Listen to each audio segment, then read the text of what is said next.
All right, so let me show you what I have come up with here. So what you're looking at is a projector. You can ignore what's on the screen currently. That's just kind of the code part that I'm working on. But the idea of the project is that I have a computer connected to a projector that's projecting to the screen. And over to the side here, this thing right here, I probably shouldn't have touched it, is a camera that's pointed at the screen. And hopefully I didn't knock out calibration there, but the purpose of that is when the screen detects a laser pulse, the camera detects a laser pulse, it communicates back to the laptop, does some math, and translates that into a mouse click. And so it moves the mouse to that coordinate and then clicks.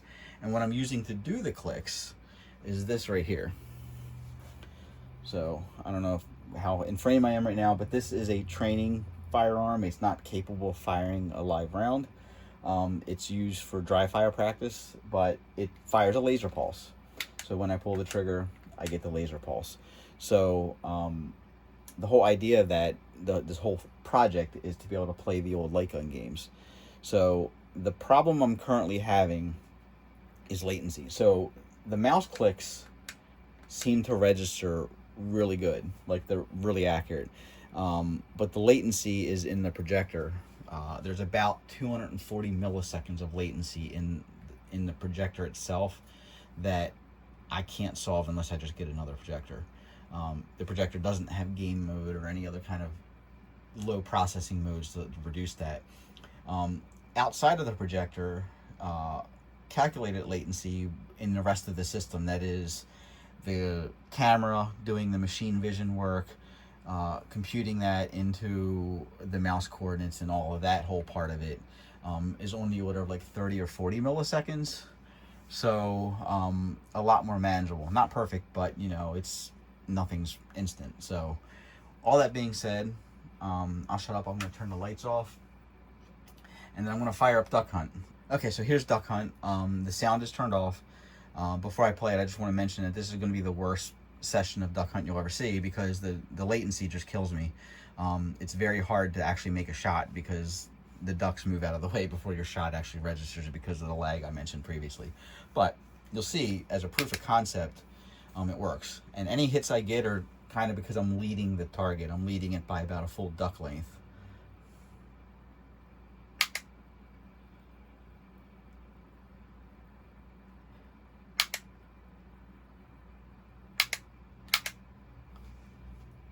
So it's quite tricky. Trying to do 2 ducks right now would be difficult, if not impossible.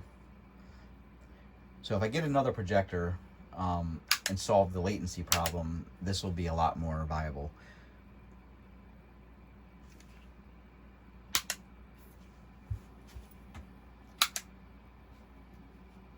I don't know if you'll be able to see where I'm aiming, probably not, but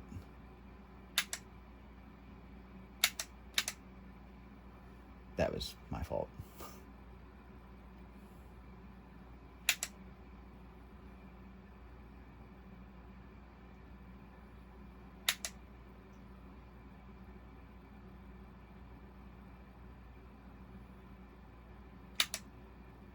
So anyway, that's kind of the project. Pretty neat, and I hope to take it further. So here's the other part of the project that's pretty fun. So this is a standard NES zapper opened up. All of the original electronics have been removed except for the trigger switch and the trigger mechanism. I have a laser module that I 3D printed a sabot to fit around it so that it'll fit tight in this channel. I've drilled a couple holes in the zapper so that once it's all put back together, I'll be able to access the elevation and windage screws on the laser, be able to dial in where the dot is hitting. But it's basically just a battery, the laser, and ESP32. So you might be thinking, well, why do you need the ESP32 for this? Well, a couple of reasons I'm thinking. One is I can control the duration of the laser pulse. So if I need to tweak it up or tweak it down, I'll be able to do that. But also, later I'll be able to add additional buttons, and my longer term plan is to have a couple additional buttons. one maybe for reload, one for like a duck button in the games like Time Crisis and stuff like that, games that need additional buttons. And the way that would work is the ESP32 would wirelessly communicate back to the PC.